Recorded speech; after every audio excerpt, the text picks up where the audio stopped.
नमस्कार, द नगरी न्यूज की खास पेशकश खबर दिन भर में आपका स्वागत है। मैं हूं ललित वर्मा। चलिए रुक करते हैं आज की बड़ी खबरों की ओर। कांग्रेस में राहुल गांधी के फॉर्मूले पर रायशुमारी कर जिला अध्यक्ष चयन करने के संगठन सृजन अभियान में गुटबाजी खुलकर सामने आने लगी है। वरिष्ठ नेताओं, विधायकों और स्थानीय नेताओं के हस्तक्षेप के कारण पार्टी के भीतर खींचतान बढ़ गई है। रायशुमारी के लिए आयोजित बैठक में 10 से अधिक जिलों में पर्यवेक्षकों के सामने ही नेताओं के बीच तीखी बहस हुई। हंगामे और नारेबाजी के साथ कई स्थानों पर नेता आपस में उलझ पड़े, जिससे नेताओं की बाड़ेबंदी और गहरी हो गई। पूर्व मुख्यमंत्री अशोक गहलोत और कांग्रेस के राष्ट्रीय महासचिव सचिन पायलट के खेमों के बीच खींचतान जिलों में साफ दिख रही है। रायशुमारी के बीच में खुलेआम विवाद के अलावा कई जिलों में कांग्रेस नेताओं के बीच पर्दे के पीछे भी जबरदस्त खींचतान चल रही है। 11 नवंबर को अंता सीट पर होने वाले उपचुनाव अब रोचक होते जा रहे हैं। कांग्रेस के प्रमोद जैन भाया, बीजेपी के मोरपाल सुमन के साथ ही निर्दलीय नरेश मीणा ने इस चुनाव को रोचक बना दिया है। तो वहीं अब 12 अटरू से पूर्व विधायक रहे बीजेपी के रामपाल मेघवाल ने निर्दलीय के रूप में चुनावी ताल ठोकते हुए इन चुनावों को दिलचस्प बना दिया है। अब अंता सीट पर 4 प्रत्याशियों के बीच सीधी टक्कर देखी जा सकती है और हर प्रत्याशी अपने आप में मजबूत नजर आ रहा है। नरेश मीणा के बाद अब रामपाल मेघवाल की एंट्री ने कांग्रेस के साथ ही बीजेपी की टेंशन भी बढ़ा दी है। तो वहीं हनुमान बेनीवाल ने भी साफ कर दिया है कि वह अंता उपचुनाव में उनका लक्ष्य सिर्फ कांग्रेस और बीजेपी को हराना ही है। ऐसे में जिस ओर हनुमान बेनीवाल के समर्थक जाएंगे, उस ओर चुनावी समीकरण बनते हुए नजर आ सकते हैं। राजस्थान में इस समय मौसम पूरी तरीके से बदला हुआ नजर आ रहा है। सुबह और शाम को गुलाबी सर्दी का लोगों को एहसास होने लगा है। तो वहीं एक बार फिर से राजस्थान में मौसम में बदलाव के साथ बारिश के असर देखने को मिल सकता है। मौसम विभाग के अनुसार पिछले 24 घंटों में एक कमजोर पश्चिमी विक्षोभ बादल छाए रहने के प्रभाव से न्यूनतम तापमान व नमी की मात्रा में बढ़ोतरी दर्ज हुई है। वहीं दक्षिणी पूर्वी राजस्थान के कोटा, उदयपुर संभाग के कुछ भागों में 25 से 28 अक्टूबर के दौरान बादल छाए रहने व कहीं कहीं बारिश होने की संभावना है। साथ ही आगामी दिनों में राज्य के अधिकांश भागों में न्यूनतम तापमान में 1 से 2 डिग्री गिरावट होने व अधिकतम तापमान में विशेष परिवर्तन नहीं होने की प्रबल संभावना है। रक्षा मंत्री राजनाथ सिंह 2 दिनों तक जैसलमेर से सटे भारत पाकिस्तान बॉर्डर पर रहेंगे। तय कार्यक्रम के अनुसार 23 अक्टूबर को राजनाथ सिंह जैसलमेर पहुंचेंगे।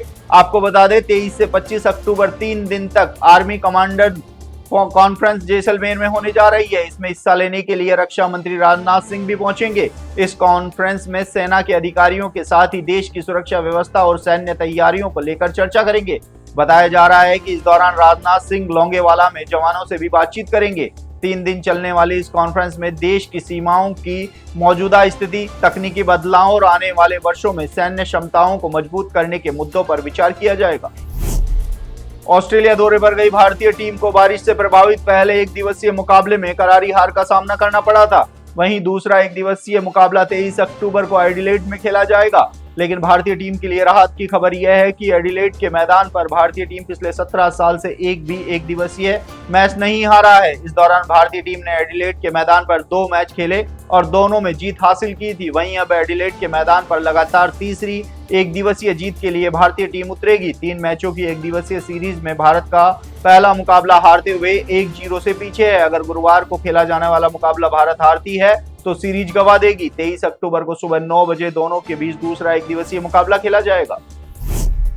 चित्तौड़गढ़ के मंडफिया में स्थित श्री सांवलिया जी मंदिर अब देश भर में आस्था का प्रमुख केंद्र बन गया है। यहाँ आने वाले भक्त भगवान को अपना साझेदार मानकर अपनी आय का हिस्सा चढ़ाते हैं। इस श्रद्धा का असर मंदिर के चढ़ावे पर साफ दिख रहा है। इस साल वार्षिक चढ़ावा 225 करोड़ रुपए पार कर गया है, जबकि 30 साल पहले ये राशि सिर्फ 65 लाख रुपए थी। पिछले 30 साल में चढ़ावे में 340 गुना से अधिक की वृद्धि दर्ज की गई है। अगर साल 2023-24 की बात की जाए तो चढ़ावे की राशि 166 करोड़ रुपए थी, तो वहीं वर्ष 2022-23 में यह राशि 130 करोड़ रुपए थी। आपको बता दें, श्री सांवलिया जी मंदिर में पहली बार साल 1991 में जब दान पात्र खोला गया था तो उस समय 65,45,000 रुपए का चढ़ावा आया था। जैसलमेर बस दुखांतिका में एक और बुरी खबर सामने आई है। हादसे के दौरान झुलसे एक और व्यक्ति ने दम तोड़ दिया है, जिसके बाद हादसे में मृतकों की संख्या बढ़कर 26 पहुंच गई है। गौरतलब है कि 14 अक्टूबर को हुए इस बस हादसे में लाठी कस्बा निवासी 22 वर्षीय ओमाराम भील भी घायल हुआ था, जिसका उपचार जारी था। हालत खराब होने पर पिछले दिनों ओमाराम को वेंटिलेटर पर लिया गया था। लेकिन उपचार के दौरान ओमाराम ने दम तोड़ दिया। लाठी कस्बे में इससे पहले हादसे में घायल गोपीलाल दर्जी की भी मौत हो गई थी। गांव में दूसरी मौत होने से मातम का माहौल छा गया। वहीं पूरे गांव में दिवाली की खुशियां भी मातम में बदल गई। हनुमानगढ़ जिला मुख्यालय पर जिला कलेक्टर डॉक्टर खुशहाल यादव ने जंक्शन के बस स्टैंड और रैन बसेरे का निरीक्षण किया। निरीक्षण के दौरान जिला कलेक्टर ने सफाई व्यवस्था में और बेहतर कार्य करने हेतु निर्देश दिए और रैन बसेरे के निरीक्षण के दौरान कमरों में जालियां लगाने के निर्देश दिए। जिला कलेक्टर ने नगर परिषद आयुक्त को कहा है कि सफाई के समय सभी कर्मचारी ड्रेस कोड में ही सफाई करें तथा जंक्शन के बस स्टैंड के अंदर जगह जगह लगे पोल व पंपलेट हटाने के निर्देश दिए। निरीक्षण के दौरान बस स्टैंड के दुकानदारों ने जिला कलेक्टर से मुलाकात की। स्थानीय नागरिक सुधीर कासनिया ने जिला कलेक्टर से कहा है कि जंक्शन बस स्टैंड में रात्रि के समय बार सफाई होती है और पूरा दिन बस स्टैंड के अंदर कचरा पड़ा रहता है, जिस पर जिला कलेक्टर ने नगर परिषद आयुक्त को कहा कि 2 शिफ्टों में बस स्टैंड की सफाई करवाने के निर्देश दिए। नसीराबाद के निकट विख्यात तेजाजी बासक बाबा पीठ रामपुरा के महामंडलेश्वर रमाकांत दास महाराज उर्फ रतनलाल महाराज के सानिध्य में दीपावली महोत्सव के तहत गोवर्धन पूजा अन्नकूट कार्यक्रम श्रद्धा पूर्वक आयोजित किया गया। इस पावन अवसर पर महामंडलेश्वर रमाकांत दास महाराज ने स्वयं के हाथों से अन्नकूट तैयार किया। समिति अध्यक्ष छतर सिंह राठौड़ एवं श्रद्धालु मनोज शर्मा ने जानकारी दी है कि विख्यात मंदिर पर अन्नकूट का प्रसाद लेने के लिए रामपुरा सहित निकटवर्ती ग्रामीण क्षेत्र में भी बड़ी संख्या में श्रद्धालु पहुंचते हैं। वहीं पूरे दिन अन्नकूट का प्रसाद लेने के लिए श्रद्धालुओं का तांता लगा रहा।